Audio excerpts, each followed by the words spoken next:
गुरुर्ब्रह्मा गुरुर्विष्णु गुरुर्देवो महेश्वर गुरुर्साक्षात् परं ब्रह्म तस्मै श्री गुरवे नमः। ध्यानमूलं गुरुमूर्ति पूजामूलं गुरुपदं ज्ञानमूलं गुरुवाक्य मोक्षमूलं गुरुकृपा। ओम नमो भगवते वासुदेवाय।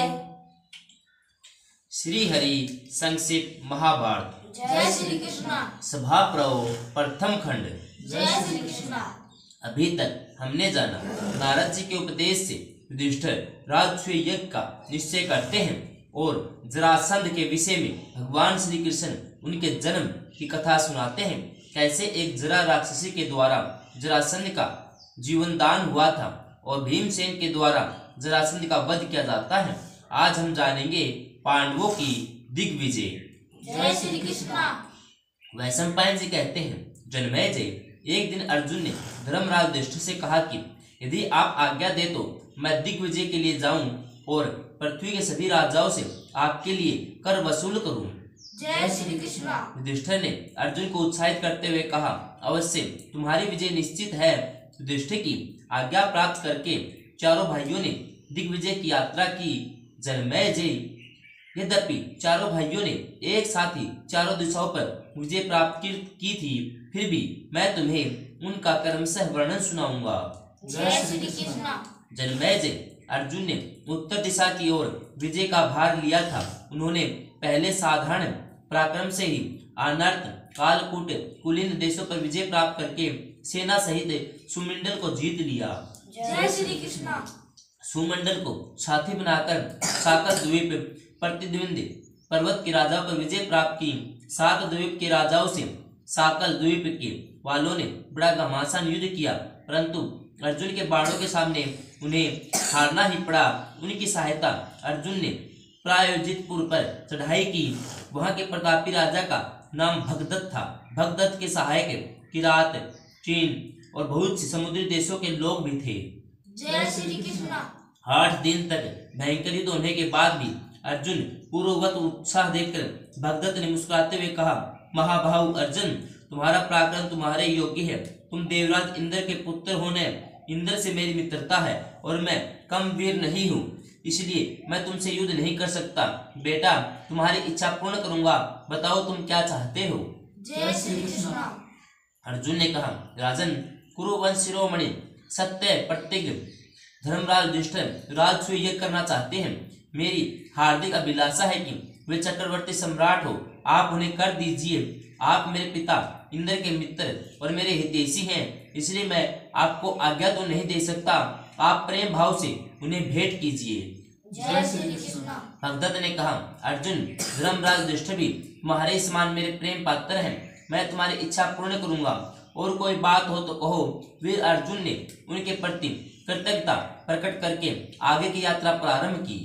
जय श्री कृष्ण। अर्जुन ने कुबेर के द्वारा सुरक्षित उत्तर दिशा में बढ़कर पर्वतों के भीतर बाहर आसपास के सब स्थानों पर अधिकार कर लिया। उलुक देश के राजा बृहंत ने घोर युद्ध करके हार मानी और वह अर्जुन की शरण में आया। जय श्री कृष्ण।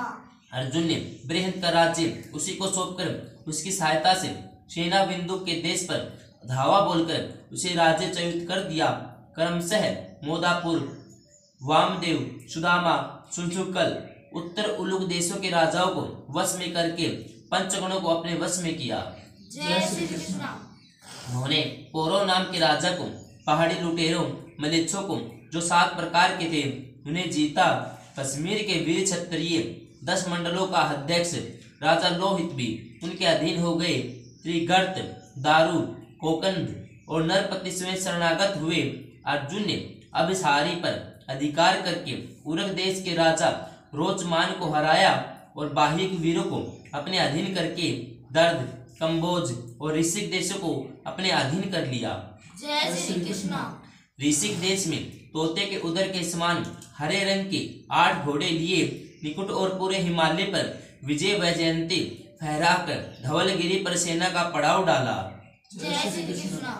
अर्जुन क्रमशः किम पुरुष के अधिपति द्रुमपुत्र और हाटक देश के रक्षक गुह को हराकर मानसरोवर पहुंचे। वहां ऋषियों ने पवित्र आश्रमों के दर्शन किए। वहां से हाटक देश के आसपास बसे प्रांतों पर भी अधिकार कर लिया।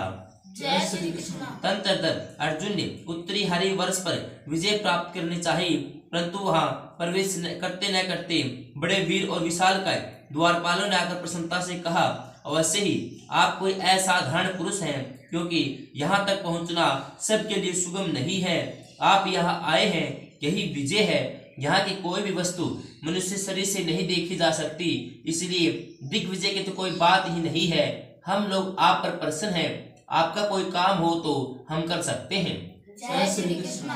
अर्जुन ने हंसते हुए कहा, मैं अपने बड़े भाई धर्मराज युधिष्ठिर को चक्रवर्ती सम्राट बनाने के लिए दिग्विजय कर रहा हूँ। यदि तुम्हारे इस देश में मनुष्यों का आना जाना निषिद्ध है तो मैं इसमें नहीं घुसूंगा। तुम लोग केवल कुछ कर दे दो। जय श्री कृष्ण। हरिवंश के लोगों ने अर्जुन को कर रूप में अनेकों दिव्य वस्त्र, दिव्य आभूषण, मृग चर्म आदि दिए। इस प्रकार उत्तर दिशा पर विजय प्राप्त करके वीरवर अर्जुन महान चतुर्गणी सेना के साथ बड़ी प्रसन्नता के साथ इंद्रप्रस्थ लौट आए। सारा धन व सारे वाहन धर्मराज को सौंपकर उनकी आज्ञा से अपने महल में चले गए। जय श्री कृष्ण। जन्मेजय अर्जुन के साथ ही भीमसेन भी धर्मराज की अनुमति से लेकर बहुत बड़ी सेना साथ लेकर पूर्व दिशा की ओर चल पड़े थे। दर्शान देश के राजा सुधर्मा ने बिना किसी शस्त्र के भीमसेन के साथ वायु युद्ध किया। भीमसेन ने उसे परास्त कर उसकी वीरता से प्रसन्न हो उसको अपना सेनापति बना लिया। उन्होंने क्रमशः अश्वमेध, कुलीन नगर आदि अधिकांश प्राच्य देशों पर अधिकार कर लिया। चेदी देश के राजा शिशुपाल से उन्हें युद्ध नहीं करना पड़ा। उसने संबंध के कारण धर्मराज के संदेश मात्र से ही कर देना स्वीकार कर लिया। तदनंतर भीमसेन ने कुमार देश के राजा श्रेणी माणक को, कौशल देश के स्वामी वृद्धबल को, अयोध्यापति धर्मात्मा विगर यज्ञ को अन्यासी वश में कर लिया। जय श्री कृष्ण। तत्पश्चात उत्तर कौशल मल्ल देश, हिमालय तटवर्षी जलोद देश प्रांत अपने अधीन कर लिए। काशीराज सुबाहु, सुपार्श्व, राजेश्वर कथ, मत्स्य, मल्लदेश, वीरों की और वसु भूमि को अपने अधिकार में कर लिया। जय श्री कृष्ण। पूर्व उत्तर के देशों में मद्धार, सोमदे, वत्स देश भी अपने यह कब्जे में कर लिया। भरत देश के स्वामी निषाद राज मणिमान पर विजय प्राप्त करके दक्षिण मल भोगन पर्वत पर उन्होंने कब्जा कर लिया। जय श्री कृष्ण। सर्मक और वर्मक पर विजय प्राप्त करने के बाद मिथिलाधीश को अधीन किया। वहां से किरात राजाओं को अपने वश में कर लिया। सुह, परसुह, दंड, दंडधार आदि नरपति अन्यासी परास्त हो गए। गिरिवज्र से जरासंध नंदन सहदेव को साथ लेकर मोदाचल के राजा का संहार किया। पौंड्रक वसुदेव, कौशिकी नदी के द्वीप में रहने वाला राजा भी पराजित हो गया। जय श्री कृष्ण। बंग देश के राजा समुद्रसेन, चंद्रसेन, कृपाधिपति, ताम्रलिप्त और सभी समुद्र तटवर्ती मलेच्छ भी उनके अधीन हो गए। जय श्री कृष्ण। इस प्रकार अनेक देशों पर विजय प्राप्त करके वीर भीमसेन लोहियत के पास आए। समुद्र तट और समुद्र के टापुओं में रहने वाले मलेच्छों ने बिना युद्ध के ही उन्हें तरह तरह के हीरे, मोती, मणि, माणिक्य, सोना, चांदी, ऊनी वस्त्र आदि भेंट किए। जय श्री कृष्ण। उन्होंने धन से भीमसेन को संतुष्ट किया। भीमसेन सब धन लेकर इंद्रप्रस्थ लौट आए। उन्होंने बड़े प्रेम से सारा का सारा धन अपने बड़े भाई धर्मराज को सौंप दिया।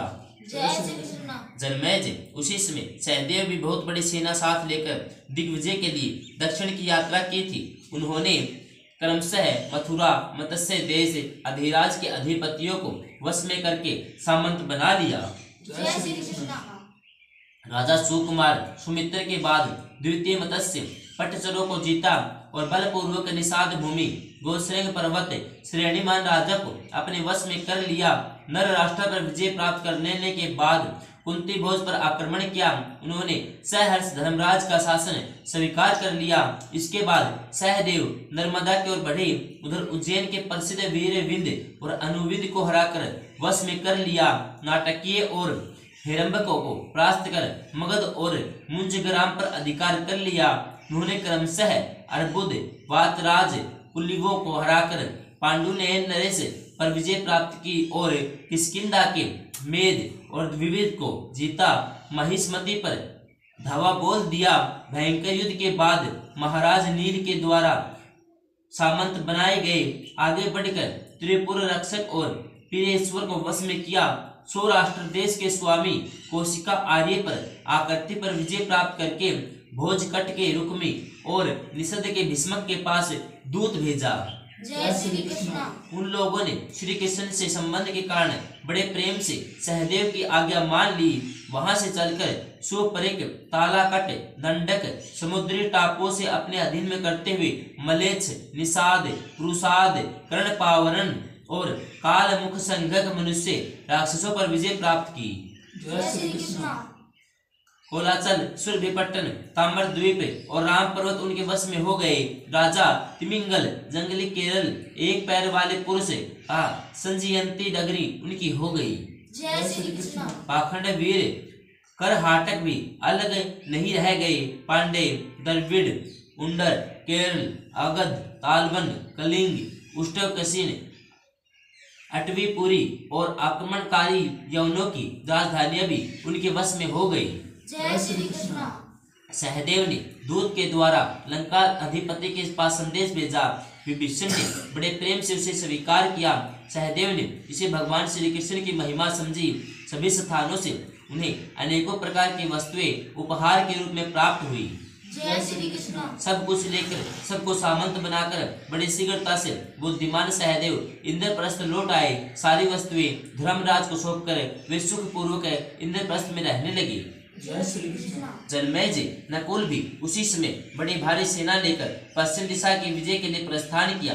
स्वामी कार्तिकेय के प्यारे धन, धान्य, गोधन आदि से परिपूर्ण रोहितक देश में वहां की मल्लेपुर, मतमयूर शासकों के साथ उनका घोर संग्राम हुआ। अंत में नकुल ने मरुभूमि, शरीसक, अन्न के भंडार महित देश पर पूर्ण अधिकार कर लिया।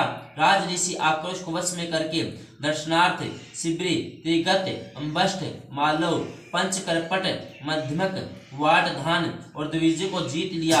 वहां से लौटकर पुष्कर वन के निवासी उत्सव, सके, तोको, सिंधु तटवर्ती गंधर्वों को, सरस्वती तटवर्ती शूद्रों को, आभारी को वश में कर लिया। जय श्री कृष्ण। संपूर्ण पंचनद, अमर पर्वत, उत्तर ज्योतिष, विंध्य कट नगर, द्वारपाल उनके अधिकार क्षेत्र में आ गए। जय श्री कृष्ण। पश्चिम के रामठ, हार, हूण आदि राजा नकुल की आज्ञा मात्र से उनके अधीन हो गए। द्वारकावासी यदुवंशी श्री कृष्ण ने बड़े प्रेम से नकुल का शासन स्वीकार किया। नकुल के मामा शल्य भी बड़े प्रेम से उनके अधीन हो गए। सबसे धन रतन की भेंट लेकर नकुल ने समुद्र के टापू में रहने वाले भयंकर मत्स्य, प्रणव, बर्बर, किरात, यवन और सकराव को वश में कर लिया। जय श्री कृष्ण। सभी से सुंदर सुंदर वस्तुओं को भेंट लेकर वे खांडवप्रस्थ लौट आए। नकुल ने कर और उपहार में जो धनराशि प्राप्त की उसे 10,000 हाथी बड़ी कठिनता से ढो सकते थे। जय श्री कृष्ण। इंद्रप्रस्थ आकर उन्होंने वरुण द्वारा सुरक्षित और श्री कृष्ण द्वारा अधिकृत पश्चिमी दिशा को जीत कर सारा धन अपने बड़े भाई युधिष्ठिर को सौंप दिया। जय श्री कृष्ण। राजसूय यज्ञ प्रारंभ। जय श्री कृष्ण। वैशंपायन जी कहते हैं, जन्मेजय धर्मराज की सत्य निष्ठा, परजन प्रजा पालन में अनुराग और शत्रु संहार देखकर सारी प्रजा अपने आप अपने अपने धर्म का पालन करने लगी। जय श्री कृष्ण। शास्त्र के अनुसार कर वसूली और धर्म पूर्वक शासन करने से समय पर मनचाही वर्षा होने लगी। राष्ट्र सुख समृद्धि से भर गया। राजा के पुण्य प्रभाव से खेती बाड़ी, व्यापार, गौ रक्षा ठीक ठीक होने लगी। प्रजा में परस्पर की धोखेबाजी, चोरी और लूट का कहीं भी नाम नहीं था। राज कर्मचारी झूठ नहीं बोलते थे। धर्मराज के धर्म आचरण से अतिवृष्टि, अनावृष्टि, रोग, अग्नि का भय न रहा। लोग उनके पास भेंट देने या प्रिय कार्य करने के लिए जाते, युद्ध आदि के लिए नहीं। धर्म अनुकूल धर्म की धन की आमदनी से कोष भरा पूरा और अक्षय हो रहा था। जय श्री कृष्ण। जब धर्मराज ने देखा कि मेरे अन्न, वस्त्र, रत्न आदि के भंडार सर्वथा पूर्ण है, तब उन्होंने यज्ञ करने का संकल्प किया। मित्रों ने उनसे अलग अलग इकट्ठे होकर भी आग्रह किया कि वह यही यज्ञ करने का शुभ समय है। जब शीघ्र यज्ञ आरंभ कर देना चाहिए। जय श्री कृष्ण। जिन दिनों लोगों का आग्रह पर सीमा पर पहुंच गया, उन दिनों भगवान श्री कृष्ण ने स्वयं वहां पधार गए। जन्मेजय, भगवान श्री कृष्ण स्वयं ही नारायण हैं। वे ही वेद स्वरूप बड़े बड़े ज्ञानियों को ध्यान में आने वाले हैं। जड़ चैतन्य जगत में वे सबसे श्रेष्ठ और विश्व ब्रह्मांड के उद्गम स्थान है, प्रलय स्थान है। वे भूत भविष्य वर्तमान के स्वामी, दैत्य नाशक, भगत वत्सल, आपातकाल में शरण देने वाले हैं। भगवान श्री कृष्ण अपने भक्त युधिष्ठिर पर कृपा करने के लिए असंख्य रूप, धन, अक्षय, रत्न राशि, भयानक सेना लेकर रथ की ध्वनि से दिगांत को मुखरित करते हुए इंद्रप्रस्थ में आ पहुंचे। जय श्री कृष्ण। सबने उनकी अगवानी करके उनका यथोचित सत्कार किया। धर्मराज युधिष्ठिर अपने भाई पुरोहित धौम्य, श्री कृष्ण, द्वैपायन आदि ऋषियों के साथ उनके पास गए तथा विश्राम, कुशल प्रश्न आदि के अनंतर उनसे बोले, भैया श्री कृष्ण, यह सारा भूमंडल आपके कृपा प्रभाव से हमारे अधीन हुआ है। बहुत सी सेना, धन संपत्ति हमें प्राप्त हुई है। यह सब आपके लिए ही है। अब मैं कहता हूँ के लिए इसके द्वारा विधि पूर्वक हवन और ब्राह्मण भोजन कराना संपन्न हो। जय श्री कृष्ण। अब आप मेरे अभिलषित राजसूय यज्ञ के लिए मुझे अनुमति दें। जय श्री कृष्ण। गोविंद, अब आप यज्ञ की दीक्षा ग्रहण कीजिए। आपकी यज्ञ आज्ञा से मैं निष्पाप हो जाऊंगा। मुझे ही यज्ञ दीक्षा देने की अनुमति दीजिए। जय श्री कृष्ण। आपकी इच्छा के अनुसार सारा कार्य संपन्न होगा। भगवान श्री कृष्ण ने युधिष्ठिर के गुणों का वर्णन करते हुए कहा, महाराज, आप सम्राट हैं, आपको यह महायज्ञ आरंभ करना चाहिए। अब आप इस यज्ञ की दीक्षा लीजिए। युधिष्ठिर ने विनय पूर्वक कहा, ऋषिकेश, आप मेरी इच्छा के अनुसार स्वयं ही आ गए हैं। इतने मेरा संकल्प सिद्ध हो गया। अब यज्ञ संपन्न करने का कोई संदेह नहीं रहा। जय श्री कृष्ण। जब धर्मराज युधिष्ठिर ने सहदेव और मंत्रियों की आज्ञा दी कि ब्राह्मणों और पुरोहितों को धौम्य के अनुसार यज्ञ की सारी सामग्री शीघ्र ही मंगवाई जाए, आज्ञा अनुसार अभी धर्मराज युधिष्ठिर बात पूरी कर भी नहीं पाए थे कि सहदेव ने निम्रता से निवेदन किया, प्रभु, आपकी आज्ञा से पहले ही यह काम हो चुका है। इसी समय महर्षि श्री कृष्ण द्वैपायन तेजस्वी तपस्वी वेदज्ञ ब्राह्मण ले आए। वे स्वयं यज्ञ के ब्रह्मा बने। सुसामा सामवेद के उद्गाता ब्रह्मज्ञानी याज्ञवल्क्य के अर्धवायु और पैल और धौम्य होता इस ऋषियों के वेद वेदांग पारदर्शी शिष्य व पुत्र सदस्य हुए। जय श्री कृष्ण। स्वस्ति वाचन के अनुसार यज्ञ की शास्त्र उक्त विधि के संबंध में परस्पर विचार करके विशाल यज्ञशाला का पूजन किया गया। शिल्पकारों ने आज्ञा के अनुसार देव मंदिरों के समान बहुत से सुगंधित भवनों का निर्माण किया। अब धर्मराज ने सहदेव को यह आज्ञा दी, निमंत्रण देने के लिए दूत भेजो। सहदेव ने दूतों को भेजते समय यह कह दिया कि देश के समस्त ब्राह्मण व क्षत्रियों को निमंत्रण दे आओ। वैश्य और सम्मानीय शूद्रों को भी साथ ले आओ। जय श्री कृष्ण। दूत ने वैसा ही किया। जय श्री कृष्ण। जन्मेजय, ब्राह्मणों ने ठीक अवसर पर धर्मराज को राजसूय यज्ञ की दीक्षा दी। उन्होंने सहस्त्रों ब्राह्मण भाई, सगे संबंधी, सुखासखचर समागम क्षत्रिय और मंत्रियों के साथ मूर्तिमान होकर धर्म के समान यज्ञशाला में प्रवेश किया। चारों ओर से शास्त्र प्रांग वेद वेदांत से निपुण कुंड के कुंड ब्राह्मण आने लगे। उनके निवारण के लिए हजारों कारीगरों के द्वारा अलग अलग ऐसे ऐसे स्थान बनवाए गए जो अन्न, जल, वस्त्र आदि से परिपूर्ण हो, सब ऋतुओं के योग्य सुखकर सामग्री से परिपूर्ण हो। उन निवास स्थानों में ब्राह्मण कथा वार्ता भोजन आदि प्रसन्नचित्त से करते रहते थे। जब देखा कि वहां कोलाहल हो रहा है, दीजिए लीजिए, लीजिए लीजिए। जय श्री कृष्ण। धर्मराज युधिष्ठिर ने भीष्म, धृतराष्ट्र आदि को बुलाने के लिए नकुल को हस्तिनापुर भेजा। उन्होंने वहां जाकर सबको सत्कार पूर्वक विनय के साथ निमंत्रण दिया। वे लोग बड़ी प्रसन्नता से निमंत्रण स्वीकार करके ब्राह्मणों के साथ वहां आए। पितामह भीष्म, आचार्य द्रोण, प्रज्ञाचक्षु धृतराष्ट्र, महात्मा विदुर, कृपाचार्य, दुर्योधन आदि सभी कौरव, गांधार देश के राजा सुबल, शकुनी, अबल, वृषक, कर्ण, शल्य, वाह्यक, सोमदत्त, भूरि, भूरिश्रवा, शल, अश्वत्थामा, जयद्रथ, द्रुपद, धृष्टद्युम्न, सालव, भगदत्त, पर्वतीय देशों के नरपति ब्रह्मंडल पौंड्रक वासुदेव कुंती भोज कलिंगा श्रीपति बंग आकर्ष कुंतल मालव आंध्र द्रविड़ सिंघल कश्मीर आदि देशों के राजा गोदाहन बाही के देश में राजा विराट और उनके पुत्र मार्वल शिशुपाल उसके लड़के सब के सब यज्ञ भूमि में आए। जय श्री कृष्ण। यज्ञ में समागम राजा और राजकुमारों की गणना कठिन है। सभी बहुमूल्य भेंट ले लेकर बलराम अनिरुद्ध कंडू सारण गद प्रद्युम्न सांब चारुदेशन उल्मुख और आदि समस्त देवता यादव महारथी भी वहां आए। जय श्री कृष्ण। सत्कार पूर्वक अलग अलग स्थानों में ठहराया गया। उनके लिए जो स्थान बनवाए गए थे उनको खाने पीने की सारी सामग्री बावलिया हरे भरे नयन मनोहर वृक्ष थे।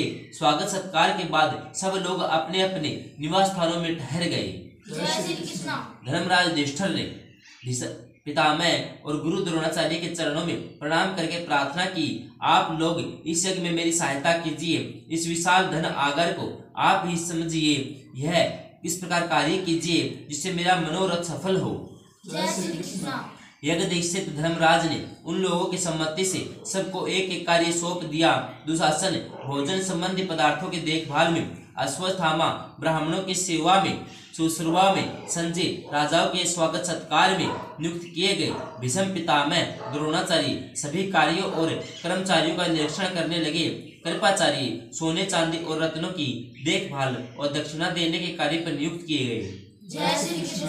बाह्यक धृतराष्ट्र सोमदत्त जयद्रथ घर के स्वामी की तरह स्थित हुए। धर्म के मर्मज्ञ महात्मा विदुर खर्च करने के काम में और युधिष्ठिर भेंट देने में आए और पदार्थों को रखने के काम में लगे। जय श्री कृष्ण। भगवान श्री कृष्ण स्वयं ही ब्राह्मणों के पांव पखेरु पखारने का काम अपने जिम्मे ले लिया। इस प्रकार सभी प्रतिष्ठित व्यक्तियों ने अपने अपने जिम्मे किसी न किसी सेवा का भार ले लिया। जय श्री कृष्ण। जन्मेजय धर्मराज युधिष्ठिर का दर्शन करके कृत करते होने के लिए वहां जितने लोग उपस्थित थे उनमें से किसी ने सहस्र मुद्रा से कम भेंट नहीं की। सभी चाहते थे कि केवल मेरे ही धन से यज्ञ संपन्न हो जाए। सेना के व्यूह, विचित्र विमानों की पंक्तियां, रत्नों की राशि, लोकपालों के विमान, ब्राह्मणों के स्थान, राजाओं की भीड़ से युधिष्ठिर के राज्य यज्ञ की शोभा बहुत ही बढ़ गई। धर्मराज युधिष्ठिर का ऐश्वर्य लोकपाल वरुण के समकक्ष था। उन्होंने यक्ष के द्वारा भगवान का यजन किया। अतिथि अभ्यागतों के मुख मांगी वस्तु देकर संतुष्ट किया। जय श्री कृष्ण।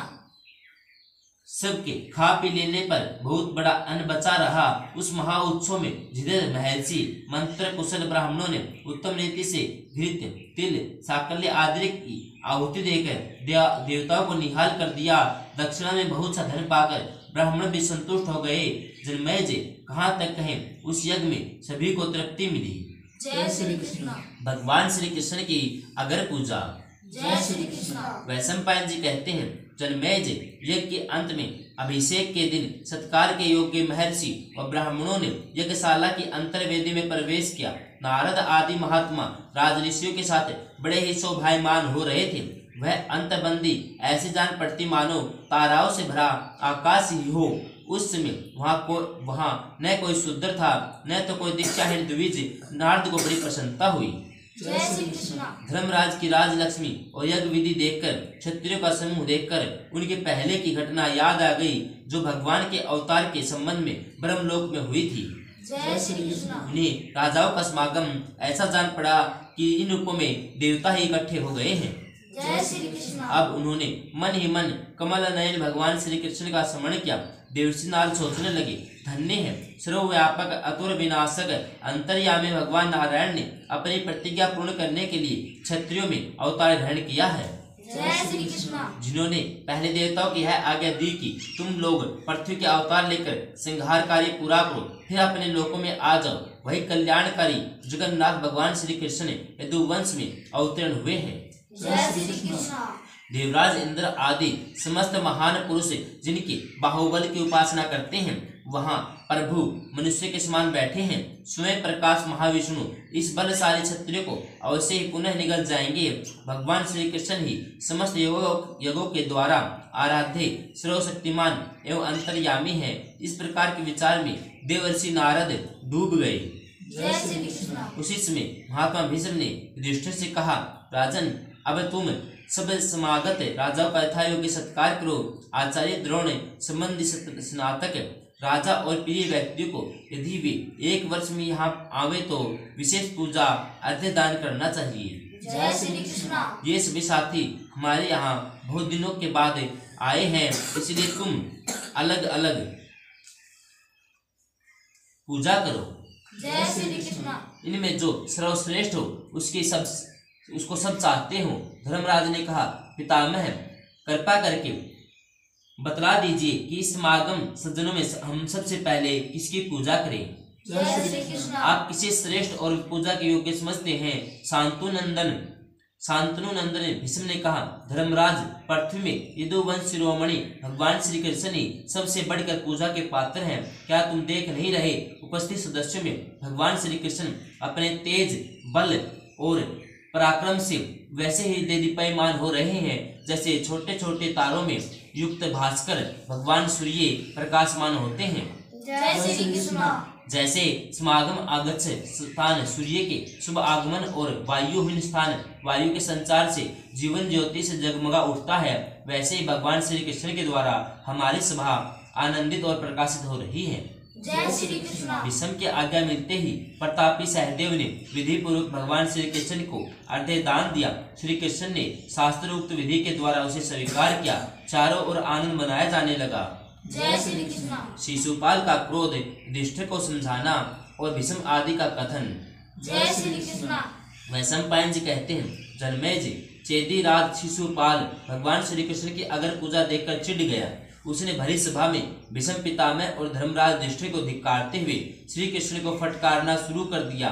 उसने कहा, बड़े बड़े महात्माओं और राज ऋषियों की उपस्थिति रहते राजा के समान राज उचित पूजा का पात्र श्री कृष्ण नहीं हो सकता। महात्मा पांडव ने श्री कृष्ण की पूजा करके अपने योग्य काम नहीं किया। पांडवों, अभी तुम लोग बालक हो, तुम्हें सूक्ष्म धर्म का ज्ञान नहीं है। भीष्म पितामह भी सठिया गए हैं, इनकी दृष्टि दीर्घदर्शनी नहीं रह गई। भीष्म, तुम्हारे जैसे धर्मात्मा पुरुष भी जब मनमाना काम करने लगते हैं तो जगत में अपमानित होते हैं। जय श्री कृष्ण। कृष्ण राजा नहीं है, फिर यह राजाओं में सम्मान का पात्र कैसे हो सकता है? यह आयु में भी सबसे वृद्ध नहीं है। इसके पिता वसुदेव अभी जीवित हैं। यदि इसे अपना सच्चा हितैषी और अनुकूल समझकर तुम लोगों ने पूजा की है तो क्या यह द्रुपद से बढ़कर है? जय श्री कृष्ण। यदि तुम लोग श्री कृष्ण को आचार्य मानते हो तो द्रोणाचार्य की उपस्थिति में इसकी पूजा सर्वथा अनुचित है। ऋत्विज की दृष्टि से सबसे पहले विद्या वयोवर्ध भगवान श्री कृष्ण द्वैपायन की ही पूजा होनी चाहिए। युधिष्ठिर, इच्छा मृत्यु पुरुष श्रेष्ठ भीष्म पितामह के यहाँ रहते तुमने श्री कृष्ण का पूजन कैसे किया? जय श्री कृष्ण। शास्त्र पारदर्शी वीर अश्वस्थामा के सामने कृष्ण की पूजा भला किस दृष्टि से उचित है? जय श्री कृष्ण। पांडवों, राजधिराज दुर्योधन, भरतवंशियों के आचार्य महात्मा कृप, किम पुरुषों के आचार्य द्रुम और पांडु के समान माननीय सर्व सद्गुण संपन्न भीष्मक को छोड़कर उसकी उपस्थिति में तुमने कृष्ण की पूजा का अनर्थ कैसे कर डाला? जय श्री कृष्ण। यह कृष्ण न ऋत्विज है, न राजा है, न आचार्य है, फिर तुमने किस कामनी से इसकी पूजा की? यदि तुम्हें कृष्ण की अगर पूजा करनी थी तो इन राजाओं को हम लोगों को बुलाकर इस प्रकार अपमान तो नहीं करना चाहिए था। जय श्री कृष्ण। हम लोग भय, लोभ आदि के कारण तुम्हें कर नहीं देते। हम तो ऐसा समझते हैं कि यह सीधा साधमा धर्मात्मा मनुष्य है, यह सम्राट हो जाए तो अच्छा ही है। जय श्री कृष्ण।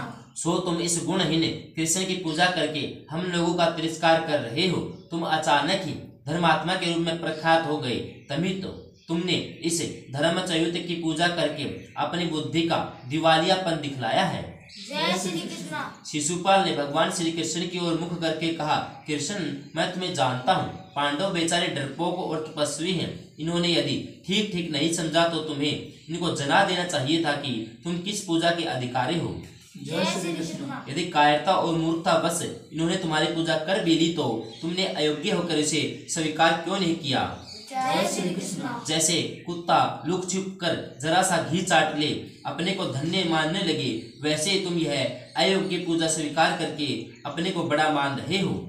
जय श्री कृष्ण। तुम्हारी इस अनुचित पूजा से हम राजाओं का अपमान नहीं होता। ये पांडव तो स्पष्ट रूप से तुम्हारा तिरस्कार कर रहे हैं। नपुंसक का ब्याह करना, अंधे को रूप दिखलाना, राज्यहीन को राजाओं में बिठा देना जिस प्रकार अपमान है, वैसे ही तुम्हारी यह पूजा भी अपमान ही है। जय श्री कृष्ण। हमने युधिष्ठिर, भीष्म और तुमको देख लिया, तुम सब एक से एक बढ़कर हो। ऐसा कहकर शिशुपाल अपने आसन से उठ खड़ा हुआ और कुछ राजाओं को साथ लेकर वहां से जाने के लिए तैयार हो गया। जय श्री कृष्ण। धर्मराज युधिष्ठिर ने तत्क्षण शिशुपाल के पास जाकर समझाते हुए मधुर वाणी से कहा, राजन, आपका कहना उचित नहीं है। कड़वी बात कहना निरर्थक तो है ही, अधर्म भी है। हमारे पितामह भीष्म धर्म का रहस्य न जानते हो, ऐसा नहीं है। आप व्यर्थ उनका तिरस्कार मत कीजिए। देखिए, आप यहाँ आपसे भी वयोवृद्ध लोग बहुत से राजा उपस्थित हैं। उन्होंने भगवान श्री कृष्ण की पूजा बुरी नहीं मालूम हुई। आपको भी उन्हीं के समान इसके संबंध में कुछ नहीं कहना चाहिए। जय श्री कृष्ण। चेदी नरेश पितामह भीष्म ही भगवान श्री कृष्ण के वास्तविक स्वरूप को जानते हैं। श्री कृष्ण के संबंध में उनके जैसा तत्व ज्ञान आपको नहीं है। युधिष्ठिर इस प्रकार कह रहे थे कि भीष्म पितामह उन्हें संबोधन करके कहा, धर्मराज, भगवान श्री कृष्ण त्रिलोकी में से सबसे श्रेष्ठ हैं। जो उनकी पूजा को अंगीकार नहीं करता उससे अनुनय विनय करना अनुचित है। क्षत्रिय धर्म के अनुसार जो जिसे युद्ध में जीत लेता है वह उसे श्रेष्ठ माना जाता है। जय श्री कृष्ण। भगवान श्री कृष्ण ने इन उपस्थित राजाओं में से किस पर विजय प्राप्त नहीं की? एक का भी नाम हो तो बतलाओ। ये केवल हमारे ही पूज्य हैं ऐसी बात नहीं, सारा जगत इनकी उपासना करता है। इन्होंने सब पर विजय प्राप्त की। इतना ही नहीं, संपूर्ण जगत सर्व आत्मना इन्हीं के द्वारा आधार पर स्थित है। मैं मानता हूँ कि यहाँ बहुत से गुरुजन और पूज्य उपस्थित हैं, फिर भी पूर्व उक्त कारणों से हमने भगवान श्री कृष्ण की पूजा की है। जय श्री कृष्ण। भगवान श्री कृष्ण की पूजा का निषेध अधिकार किसी को भी नहीं है। मैंने अपने विशाल जीवन में बड़े बड़े ज्ञानियों का संसर्ग किया है, सत्संग किया है। उनके मुख से सकल गुणों के आश्रय भगवान श्री कृष्ण के दिव्य गुणों का वर्णन सुना है। जय श्री कृष्ण। यहाँ आए हुए श्रेष्ठ पुरुषों की सम्मति भी मैंने जान ली है। इन्होंने अपने जन्म से लेकर अब तक जितने कर्म किए हैं उसका मैंने श्रेष्ठ पुरुषों से श्रवण किया है। शिशुपाल, हम लोग केवल स्वार्थवश संबंध के कारण अथवा उपकारी होने से भगवान श्री कृष्ण की पूजा नहीं करते। हमारी पूजा करने का कारण तो यह है कि श्री कृष्ण जगत के समस्त प्राणियों के सुखकारी और समान श्रेष्ठ पुरुष की पूजा करते हैं। जय श्री कृष्ण। यहाँ जितने लोग हैं उन सब की बच्चे की परीक्षा हमने ली है। यश, शूरता और विजय में कोई भी भगवान श्री कृष्ण के समान नहीं है। ज्ञान और बल दोनों ही दृष्टियों में भगवान श्री कृष्ण से बढ़कर कोई नहीं है। दान, कौशल, शास्त्र ज्ञान, शूरता, संकोच, कीर्ति, बुद्धि, विनय, लक्ष्मी, धैर्य, तुष्टि, पुष्टि सभी गुण भगवान श्री कृष्ण में नित्य निरंतर निवास करते हैं। परमशाली भगवान श्री कृष्ण हमारे आचार्य, पिता और गुरु हैं। सब लोगों को इसमें हार्दिक सहयोग देना चाहिए कि वे हमारे ऋत्विज, गुरु, विवाह, स्नातक, राजा, प्रिय, मित्र सब कुछ है। इसलिए हमने उनकी अगर पूजा की, भगवान श्री कृष्ण ही संपूर्ण विषय को उत्पत्ति और प्रलय के स्थान है। उनकी क्रीड़ा के लिए सारा जगत जड़ चेतन है। वे ही अव्यक्त रूप से प्रकृति हैं। वे ही सनातन हैं, जन्म के मरने वाले समस्त पदार्थों से परे हैं, इसलिए सबसे बढ़कर पूजनीय हैं। जय श्री कृष्ण। बुद्धि, मन, महतत्व, वायु, तेज, जल, आकाश, पृथ्वी चारों ओर प्रकार से सब प्राणी भगवान श्री कृष्ण की आशा से ही स्थित हैं। जय श्री कृष्ण। सूर्य, चंद्रमा, ग्रह, नक्षत्र, दिशा, विदिशा सबके सब श्री कृष्ण में स्थित हैं। जय श्री कृष्ण। जैसे वेदों में अग्निहोत्र, छंदों में गायत्री, मनुष्य में राजा, नदियों में समुद्र, नक्षत्रों में चंद्रमा, ज्योतिष कर्म में सूर्य, पर्वतों में मेरु पर्वत, पक्षियों में श्रेष्ठ गरुण श्रेष्ठ हैं, वैसे ही द्विजों में त्रिलोकी में ऊर्ध्व, मध्यम और अधोलोक रूप में त्रिविध गतियों में भगवान श्री कृष्ण ही श्रेष्ठ हैं। जय श्री कृष्ण। शिशुपाल तो अभी कल का अबोध बालक है, उसे इस बात का ज्ञान नहीं। भगवान श्री कृष्ण सर्वदा सर्वत्र सब रूपों में विद्यमान है, इसी से वह ऐसा कह रहा है। जो सदाचारी एवं बुद्धिमान पुरुष का धर्म का मर्म जानता होगा, उसे जैसा धर्म का ज्ञान होगा वैसा शिशुपाल को नहीं है। जय श्री कृष्ण। इसे तो कभी सच्ची जिज्ञासा भी नहीं हुई। यहाँ जितने छोटे बड़े राज ऋषि भैर ऋषि उपस्थित हैं, उनमें ऐसा कौन है जो भगवान श्री कृष्ण को पूज्य नहीं मानता या उनकी पूजा नहीं करता। जय श्री कृष्ण। एकमात्र शिशुपाल इस पूजा को बुरा समझता है। वह समझा करे, वह जो ठीक है समर्थ समझ सकते हैं। भीष्म पितामह इस प्रकार कहकर चुप हो गए। वह माद्री नंदन सहदेव ने कहा, भगवान श्री कृष्ण परम पराक्रमी है, उनकी मैंने पूजा की है। जिन्हें यह बात सहन नहीं हो रही, उनके सिर पर मैं लात मारता हूँ। मेरे इतना कहने के बाद जिसको विरोध करना है वह बोले, मैं उसका वध करूंगा।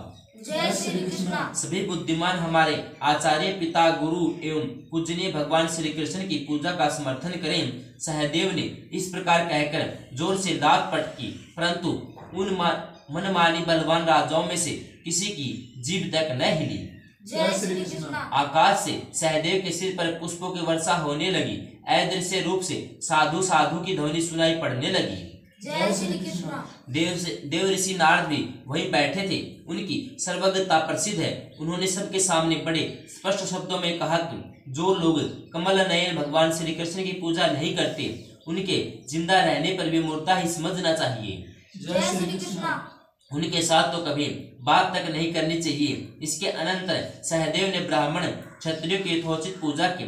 इस प्रकार पूजा का कार्य समाप्त हुआ।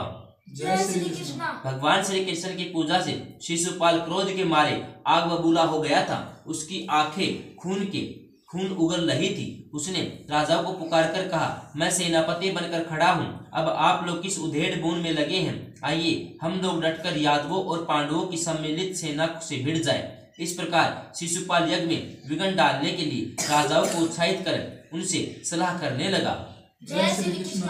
उस समय वे लोग क्रोध से तिलमिला रहे थे, चेहरे पर शिकन पड़ गई। वे यही सोच रहे थे, श्री कृष्ण की पूजा और युधिष्ठिर का यज्ञ अंत अभिषेक न होने पाए। जय श्री कृष्ण। धर्मराज युधिष्ठिर ने देखा कि बहुत से लोग शुद्ध सागर की भांति उमड़ कर युद्ध करना चाहते हैं। तब उन्होंने भीष्म पितामह के पास जाकर कहा, पितामह अब मुझे क्या करना चाहिए? आप यज्ञ की निर्विघ्न समाप्ति और प्रजा के हित का उपाय बतलाइए। जय श्री कृष्ण। भीष्म पितामह ने कहा, बेटा डरने की कोई बात नहीं। क्या कभी कुत्ता सिंह को मार सकता है? मैंने पहले ही तुम्हारे कर्तव्य का निश्चय कर लिया है। जैसे सिंह के सो जाने पर कुत्ते भौंकते हैं, वैसे ही भगवान श्री कृष्ण के चुप रहने से ये चिल्ला रहे हैं। मूर्ख शिशुपाल अनजान में इन राजाओं को यमपुरी भेजना चाहता है। निसंदेह भगवान श्री कृष्ण शिशुपाल का तेज खींच लेना चाहते हैं। वे जिसको खींच लेना चाहते हैं उसकी बुद्धि ऐसी ही हो जाती है। ये सारे जगत के मूल कारण और परले स्थान है। जय श्री कृष्ण। तुम निश्चित रहो। भीष्म पितामह की बात शिशुपाल ने भी सुनी। उसने भीष्म को डांटते हुए कहा, भीष्म तुम्हारे सब राजाओं को धमकाते शर्म नहीं आती? अरे बूढ़े होकर अपने कुल को क्यों कलंकित करते हो? मूर्ख और घमंडी कृष्ण की प्रशंसा करते समय तुम्हारे जीव के 100 टुकड़े क्यों नहीं हो जाते? मूर्ख से मूर्ख भी जिसकी निंदा करता है, उसी ग्वालियर की तुम ज्ञानी होकर क्यों प्रशंसा कर रहे हो? जय श्री कृष्ण। यद्यपि इसने बचपन में किसी पक्षी, बकासुर, घोड़े, केसी अथवा बैल, वृषाभासुर को मार ही डाला तो क्या हुआ? कोई युद्ध के उस्ताद थोड़े ही है।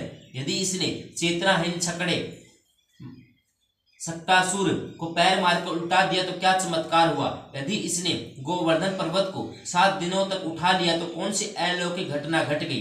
अरे यह तो दिमकों की बिंबी मात्र है। अवश्य यह सुनकर हमें आश्चर्य हुआ कि पेटू कृष्ण ने गोवर्धन पर बहुत सा अन्न खा लिया। जिस महाबली कंस का नमक खाकर यह पला था, उसी को इसने मार डाला। जय श्री कृष्ण। है न कृतज्ञता की हद। धर्म ज्ञानी जी धर्म के अनुसार स्त्री, गो, ब्राह्मण जिसका अन्न खाए उसके आश्रय में रहे, उसे नहीं मारना चाहिए। जिसने जन्मते ही स्त्री पूतना को मार डाला, उसे ही तुम जगतपति बतलाते हो। जय श्री कृष्ण। बुद्धि की बलिहारी है अजी। तुम्हारे कहने से यह कृष्ण भी अपने को वैसा ही मानने लगा। अजी धर्मध्वजी, तुमने अपने स्वभाव की नीचता के कारण पांडवों को ऐसा बना दिया है।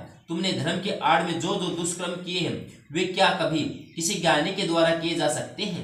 जय श्री कृष्ण। काशी नरेश की कन्या अम्बा सालों को अपना पति मानना चाहती थी, परंतु तुम उसे बलपूर्वक हर ले आए। यह कौन सा धर्म है जी? जय श्री कृष्ण। तुम्हारा ब्रह्मचर्य व्यर्थ है। तुमने नपुंसकता अथवा मूर्खता के कारण यह हठ पकड़ रखा है। अब तक तुमने कौन सी उन्नति संपादन की है? हाँ, धर्म की बातें तो बढ़ चढ़कर अवश्य करते हो। सभी लोग जरासंध का आदर करते थे। उन्होंने श्री कृष्ण को दास समझकर इसका वध नहीं किया। इसकी हत्या करने से इस श्री कृष्ण ने भीमसेन और अर्जुन के साथ मिलकर जो करतूत की उसे कौन ठीक समझता है? जय श्री कृष्ण। आश्चर्य की यह है कि तुम्हारी बातों में आकर पांडव भी कर्तव्यच्युत हो रहे हैं। क्यों न हो, तुम्हारे जैसे नपुंसक पुरुषार्थहीन बूढ़े जब सम्मति देने वाले हो तब ऐसा होना ही चाहिए। जय श्री कृष्ण। शिशुपाल की रूखी और कठोर बातें सुनकर प्रतापी भीमसेन क्रोध से तिलमिला उठे। सबने देखा कि भीमसेन प्रलय कालीन काल के समान दांत पीस रहे हैं। वे क्रोध में आकर शिशुपाल पर टूटना ही चाहते हैं कि महाबाहु भीमसेन ने उन्हें रोक लिया और इतना सब होने पर शिशुपाल टस से मस नहीं हुआ, वह डटा ही रहा। उसने हंसकर कहा, भीष्म छोड़ दो इसे। अभी अभी सब लोग देखेंगे कि यह मेरे क्रोध की आग में पतंगे की भांति भस्म हो रहा है। जय श्री कृष्ण। भीष्म पितामह ने शिशुपाल की बात की ओर कोई ध्यान नहीं दिया। वे भीमसेन को समझाने लगे। जय श्री कृष्ण। शिशुपाल के जन्म कथा और वध। जय श्री कृष्ण। भीष्म पितामह ने कहा, भीमसेन, यह शिशुपाल जब चेदीराज के वंश में पैदा हुआ तब इसके 3 नेत्र और 4 भुजाएं थी। पैदा होते ही यह गधों के समान रैकने और चिल्लाने लगा था। सगे संबंधी इसकी यह दशा देखकर डर गए, इसके त्याग का विचार करने लगे। माता पिता मंत्री आदि का एक ही विचार देखकर आकाशवाणी हुई, राजन, तुम्हारा यह पुत्र बड़ा श्रीमान और बली होगा, इसे डरो मत, निश्चित होकर इसका पालन करो। माता यह सब सुनकर प्रेम में पक गई। उसने हाथ जोड़कर कहा, जिसने मेरे पुत्र के संबंध में यह भविष्यवाणी की है वह चाहे कोई भी हो, स्वयं भगवान, देवता या अन्य, मैं उसे प्रणाम करती हूँ। उससे इतना और जानना चाहती हूँ, मेरे पुत्र की मृत्यु किसके हाथों होगी? जय श्री कृष्ण। आकाशवाणी ने दोबारा कहा, जिसके गोद में जाने पर तुम्हारे पुत्र की 2 अधिक भुजाएं गिर पड़े, जिसके देखने मात्र से तीसरा नेत्र लुप्त हो जाए, उसी के हाथों इसकी मृत्यु होगी। जय श्री कृष्ण। उस समय इस विचित्र शिशु का समाचार सुनकर पृथ्वी के अधिकांश राजा इसे देखने के लिए आए थे। चेदीराज ने सबका यथोचित सत्कार करके बालक शिशुपाल को सबकी गोद में रखा, परंतु न तो अधिक भुजाएं गिरी और न तीसरा नेत्र लुप्त हुआ। जय श्री कृष्ण। भगवान श्री कृष्ण और महाबली बलराम भी अपनी बुआ से मिलने उनके लड़के को देखने के लिए चेदीपुर में आए।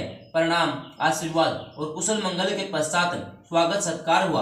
अनंतर बुआ ने अपने भतीजे श्री कृष्ण की गोद में प्रेम से अपना बालक रख दिया। उसी समय उसकी 2 भुजाएं गिर गई, तीसरा नेत्र गायब हो गया। शिशुपाल की माता व्याकुल और भयभीत होकर श्री कृष्ण से कहने लगी, श्री कृष्ण, मैं तुमसे डर गई हूँ। तुम आर्तों के आश्वासन और भयभीतों को अभय देते हो, इसलिए मुझे एक वर दो। तुम मेरी ओर देखकर शिशुपाल के सारे अपराध क्षमा कर दोगे। जय श्री कृष्ण। बस मैं केवल इतना ही वर चाहती हूँ। श्री कृष्ण ने कहा, बुआ जी, तुम शोक मत करो, मैं तुम्हारे पुत्र के 100 अपराध क्षमा कर दूंगा, जिनके बदले इसे मार डालना चाहिए। जय श्री कृष्ण। भीमसेन, इसी के कुल कलंक शिशुपाल ने आज भरी सभा में मेरे तिरस्कार किया है। भला किस राजा की ऐसी हिम्मत है जो इस प्रकार मेरा अपमान कर सके? यह कुल कलंक अब काल के गाल में है। इसमें यह मूर्ख हम लोगों को कुछ न समझकर सिंह के समान दहाड़ रहा है, परंतु इसे पता नहीं कि कुछ ही क्षणों में श्री कृष्ण ने अपने तेज से इसका तेज लेना चाहते हैं। जय श्री कृष्ण। भीष्म की बात सुनकर शिशुपाल से यह बात सही नहीं गई। वह क्रोध से जलकर कहने लगा, भीष्म, तुम भाट के समान बार बार जिसका गुणगान कर रहे हो, वह कृष्ण क्यों नहीं मुझ पर अपना प्रभाव दिखलाता? हम तो निश्चय ही उससे द्वेष रखते हैं। यदि तुम्हारी आदत ही प्रशंसा करने की है तो दूसरे की प्रशंसा क्यों नहीं करते? दर्दराज वाह्य की स्तुति करो, जिसके जनते ही पृथ्वी कांप उठी थी। अंग, बंगापति, कर्ण, महारथी द्रोण, अश्वत्थामा, इनकी भरपेट स्तुति कर लो। क्या तुम्हें प्रशंसा करने के लिए कोई मिलता ही नहीं? तुम अपने मन से भोजपति कंस के चरवाहे दुरात्मा श्री कृष्ण को सब कुछ मानकर बातें बधार रहे हो। वास्तव में इन राजाओं की दया से तुम जी रहे हो। ये चाहे तो अभी तुम्हारे प्राण ले ले। सचमुच तुम बहुत ही खोटे हो। भीष्म पितामह ने कहा, शिशुपाल तू कहता है मैं राजाओं की दया से जीवित हूँ, परंतु मैं इन राजाओं को तृण के बराबर भी नहीं समझता।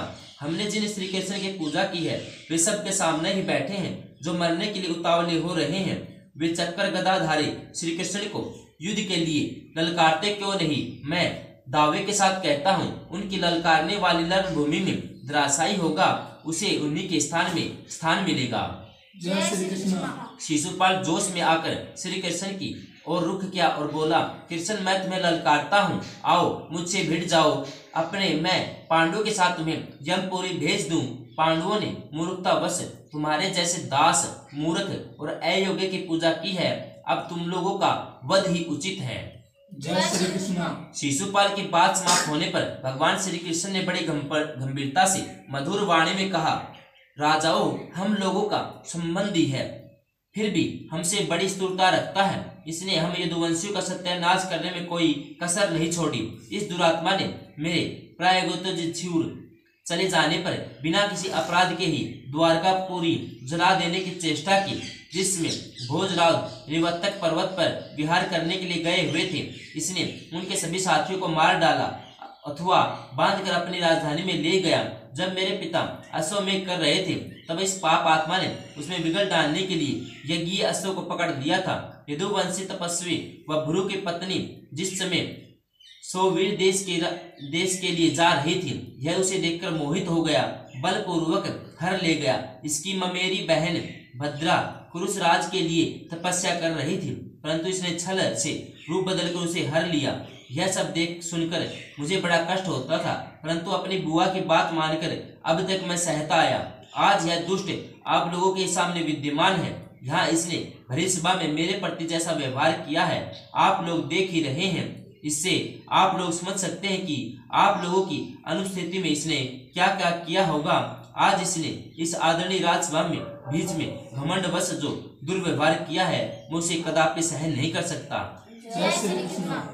भगवान श्री कृष्ण इस प्रकार कह रहे थे कि शिशुपाल उठकर खड़ा हो गया और ठठठाकर हंसने लगा। उसने कहा, कृष्ण यदि तुम 100 बार गरज ही लो तो मेरी बात सुन और सह न गरज हो तो चाहे जो कर। तेरे क्रोध या प्रसन्नता से मेरी कुछ हानि नहीं न लाभ है। जिस समय शिशुपाल इस प्रकार कह रहा था भगवान श्री कृष्ण ने चक्कर का स्मरण किया। स्मरण करते करते चक्कर उनके हाथ में चमकने लगा। भगवान श्री कृष्ण ने ऊंचे स्वर में कहा, नरपतियों मैंने इसे अब तक जो समाप्त किया था इसका कारण यह था कि मैंने इसकी माता की प्रार्थना इसके 100 अपराधों को क्षमा करने की स्वीकार की थी। जय श्री कृष्ण। अब मेरे वचन के अनुसार संख्या पूरी हो चुकी, इसलिए आप लोगों के सामने ही इसका सिर धड़ से अलग किए देता हूँ। भगवान श्री कृष्ण ने यह कहकर बिना विलंब किए उस चक्कर से शिशुपाल का सिर काट डाला। सब लोगों के देखते देखते ही वज्रविद पर्वत के समान वह धराशायी हो गया। जय श्री कृष्ण। उस समय राजाओं ने देखा कि शिशुपाल के शरीर से सूर्य के समान प्रकाशमान एक श्रेष्ठ ज्योति निकली। उसने जगदविंदित कमललोचन भगवान श्री कृष्ण को प्रणाम किया और लोगों के देखते ही देखते वह उनमें समा गई। जय श्री कृष्ण। वह अद्भुत घटना देखकर उपस्थित जनता आश्चर्यचकित हो गई। जय श्री कृष्ण। सभी एक स्वर से भगवान श्री कृष्ण की प्रशंसा करने लगे। धर्मराज युधिष्ठिर की आज्ञा से भीमसेन आदि ने तत्काल उसके प्रेत संस्कार का प्रबंध किया।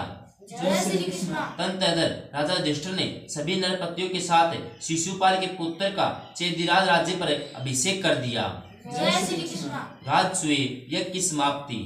जय श्री कृष्ण। वैशंपायन जी कहते हैं, जन्मेजय परम प्रतापी युधिष्ठिर का यज्ञ समस्त ऐश्वर्य से परिपूर्ण था। उसे देखकर उत्साही वीरों को बड़ी प्रसन्नता हुई। उसमें आने वाले विघ्न अपने आप शांत हो गए। सारे कर्म सुख पूर्वक हुए। धन संपत्ति आवश्यकता से अधिक आई। असंख्य मनुष्यों और प्राणियों के खाते पीते रहने पर भी अन्न के गोदाम भरे रहे। इसका कारण यही था कि भगवान श्री कृष्ण उनके संरक्षक थे। धर्मराज युधिष्ठिर ने बड़ी प्रसन्नता से वह यज्ञ पूर्ण किया। जब तक यज्ञ समाप्त नहीं हो गया तब तक सर्वशक्तिमान सारंग चक्रधारी भगवान श्री कृष्ण उनकी रक्षा में तत्पर रहे। जय श्री कृष्ण। जब धर्मराज युधिष्ठिर यज्ञ अंत में आभूरित स्नान कर चुके थे, तब राजाओं ने उनके पास आकर कहा, धर्मज्ञ सम्राट, अब बड़े सौभाग्य की बात है कि आपका यज्ञ निर्विघ्न समाप्त हो गया। आपने सम्राट पद प्राप्त करके अजीब अजमढ़ी वंशी राजाओं का यश उज्जवल किया। राजेंद्र, इस यज्ञ के द्वारा महान धर्म अनुष्ठान संपन्न हुआ।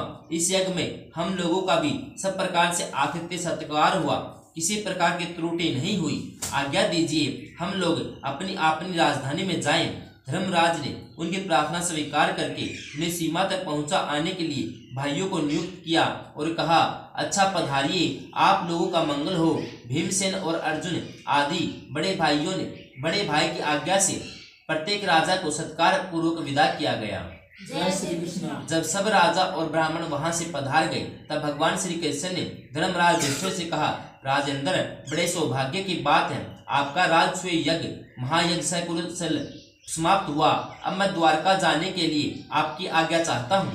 जय श्री कृष्ण। धर्मराज ने कहा, आनंद कंद गोविंद, यह यज्ञ तो केवल आपके अनुग्रह से पूरा हुआ है। अब आपकी कृपा का प्रत्यक्ष फल है कि सब राजाओं ने मेरी अधीनता स्वीकार करके समय इस यज्ञ में उपस्थित हुए। सच्चिदानंद स्वरूप श्री कृष्ण मेरी वाणी आपके लिए जाने के लिए कैसे कह दे। आपके बिना मुझे एक क्षण के लिए भी आनंद नहीं मिलता, परंतु क्या करूं, लाचारी हूं। आपके द्वारका भी तो आपको जाना ही पड़ेगा। जय श्री कृष्ण। तदनंतर भगवान श्री कृष्ण धर्मराज को साथ लेकर अपनी बुआ कुंती के पास गए और बड़ी प्रसन्नता से बोले, बुआ जी, आपके पुत्रों ने सम्राट पद प्राप्त कर लिया है, इसका मनोरथ पूर्ण हुआ, धन संपत्ति भी बहुत अधिक मिल गई। अब आप प्रसन्नता से रहिए, मैं आपकी आज्ञा लेकर द्वारका जाना चाहता हूँ। जय श्री कृष्ण। इस प्रकार सुभद्रा और द्रौपदी को प्रसन्न कर भगवान श्री कृष्ण महल से बाहर आए। स्नान जप आदि ब्राह्मणों से स्वास्थ्य करवाया। इस प्रकार दारुक मेघ के समान श्याम वर्ण रथ पर सजाकर ले आए। उदार शिरोमणि भगवान श्री कृष्ण गरुड़ ध्वज रथ के पास पधारे, प्रदक्षिणा की, उस पर सवार हो गए। जय श्री कृष्ण। रथ रवाना हुआ। धर्मराज युधिष्ठिर अपने छोटे भाइयों के साथ पैदल ही रथ के पीछे पीछे चलने लगे। कमल नयन भगवान श्री कृष्ण ने क्षण भर रथ रोककर धर्मराज से कहा, राजेंद्र, जैसे मेघ समस्त प्राणियों की रक्षा करता है, जैसे विशाल वृक्ष सभी पक्षियों को आश्रय देता है, वैसे ही आप बड़ी सावधानी से प्रजा का पालन कीजिए। जैसे सभी देवता देवराज इंद्र का अनुगमन करते हैं, वैसे ही आपके सभी भाई आपकी इच्छा पूर्ण करें। इस प्रकार एक दूसरे से कह सुने मिल भेंट श्री कृष्ण और पांडव अपने अपने स्थान पर चले गए। जय श्री कृष्ण। जय श्री कृष्ण।